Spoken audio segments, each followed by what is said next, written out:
السلام علیکم ورحمۃ اللہ وبرکاتہ۔ محترم سامعین کرام،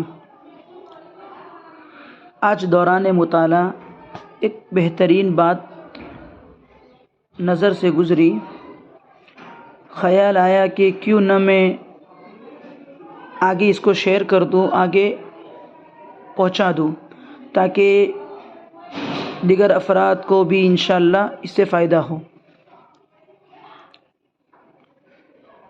بات یہ ہے کہ حضرت شیخ الحدیث مولانا محمد زکریا صاحب رحمۃ اللہ علیہ کے ایک خلیفہ مجاز ہے، حضرت مولانا مفتی سید مختار الدین شاہ صاحب مدظ اللہ العالی کا یہ بیان ہے جو تحریری شکل کے اندر ہے، اور اس بیان کے اندر کچھ باتیں انہوں نے ارشاد فرمائی ہے جو تحریری شکل میں ہیں، جو میں نے پڑھی تو سوچا کہ آپ حضرات کو بھی یہ جو ہے منتقل کر دوں تاکہ کچھ معلومات میں اضافہ ہو جاوے۔ حضرت فرماتے ہیں، 4 باتوں کو اپنا لو، بہترین مسلمان بن جاؤں گے۔ 4 باتوں کو اپنا لو، بہترین مسلمان بن جاؤں گے۔ نمبر 1، توحید کی آڑ میں انبیاء اور اولیاء اللہ کی توہین کرنے سے بچو۔ بعض لوگوں کو توحید کا مسئلہ سمجھ میں نہیں آتا، وہ توحید کے خود ساختہ نشے اور توحید کی اپنی عقل سے ماخوذ تشریح میں اتنے مگن ہو جاتے ہیں کہ انبیاء کرام کے جو معجزات ہوتے ہیں وہ معجزات انہیں شرک لگنے لگتے ہیں، اور جو اہل سنت، یہ لوگ اہل سنت والجماعت کے عقائد سے ہی منحرف ہو جاتے ہیں۔ اولیاء اللہ کی جو کرامات ہوتی ہے اس کرامات کے منکر ہو جاتے ہیں۔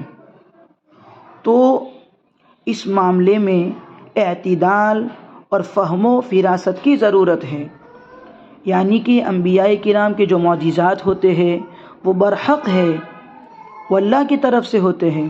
اسی طریقے سے جو اولیاء اللہ کے ہاتھوں سے اللہ تعالیٰ کرامتوں کا اظہار فرماتے ہیں تو یہ سب چیزیں برحق ہے۔ ایک بات تو یہ ہوئی۔ دوسری بات یہ ہے کہ عقیدت و محبت کی آڑ میں شرک و بدعت میں مبتلا ہونے سے بچو۔ یہ حضرت کی دوسری بات ہے جو انہوں نے ارشاد فرمائی، عقیدت و محبت کی آڑ میں شرک و بدعت میں مبتلا ہونے سے بچو۔ بعض لوگ انبیاء کرام اور اولیاء کرام کی محبت کے اندر اتنا غلو کر جاتے ہیں، اتنا غلو کر جاتے ہیں کہ العیاذ باللہ شرک تک پہنچ جاتے ہیں، جو ہمارے سامنے ہیں۔ اللہ پاک ہم سب کو ایسی اندھی محبت سے محفوظ رکھے۔ تو یہاں پر بھی اعتدال کے دائرے میں رہنا چاہیے۔ انبیاء کرام سے محبت ہم کریں، اتنی ہی محبت جتنی اللہ تعالیٰ نے ہم کو حکم دیا ہے ہو۔ اولیاء کرام سے محبت رکھے، انبیاء کرام سے محبت رکھے، وہ جو حکم مانتے ہیں ان کو پورا کریں، لیکن محبت کے نشے کے اندر ان کے سامنے سر جھکانا شروع کر دینا، ان کے مزاروں کے اوپر ماتھا ٹیکنا شروع کر دینا، یا انبیاء کو خدا کا بیٹا سمجھ لینا، یہ سب باتیں اعتدال سے ہٹی ہوئی ہیں۔ لہٰذا یہاں پر بھی ہم کو جو ہے اعتدال کے ساتھ میں رہنا چاہیے۔ نمبر 3، تحقیق کی آڑ میں اسلاف پر تنقید کرنے سے بچو۔ تحقیق کی آڑ میں اسلاف پر تنقید کرنے سے بچو۔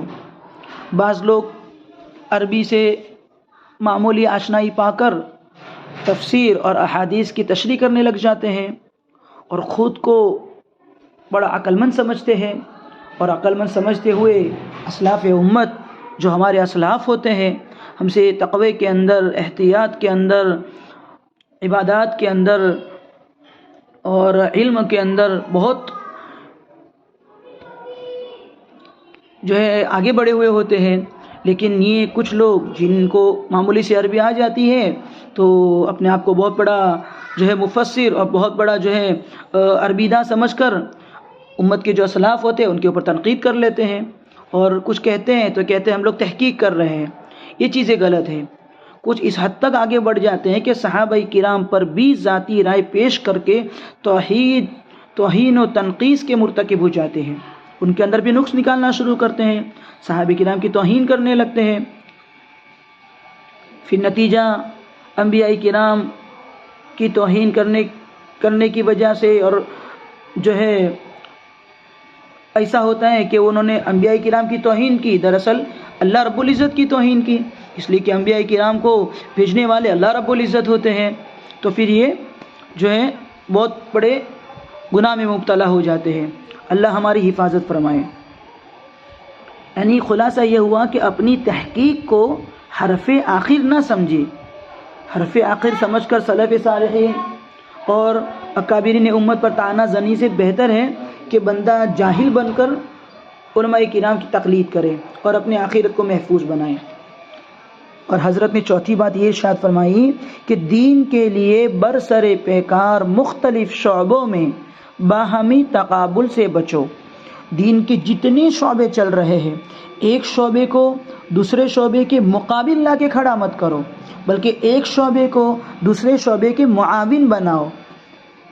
جیسے تبلیغی جماعت، دینی مدارس، خانقاہیں، تعلیمی مکاتب اور مختلف شعبہ جات جماعتوں سے تعلق وابستہ علماء کرام اپنی اپنی جگہ دین کا کام جو کر رہے ہیں وہ دین ہی کا کام کر رہے ہیں. لہذا اس میں تقابل کرنے سے گریز کرنا چاہیے کہ بھائی یہ دعوت و تبلیغ کا کام بہت اونچا ہے اور پڑھانے کا کام کچھ بھی نہیں ہے، یا پڑھانے کا کام بہت اونچا ہے، خانقاہ کا کام کچھ بھی نہیں ہے، یا خانقاہ کا کام کچھ بھی بہت بڑی چیز ہے، پڑھانا اتنا اہم نہیں ہے. تو ایک شعبے کو دوسرے شعبے کے مقابل لانے سے بچنا چاہیے.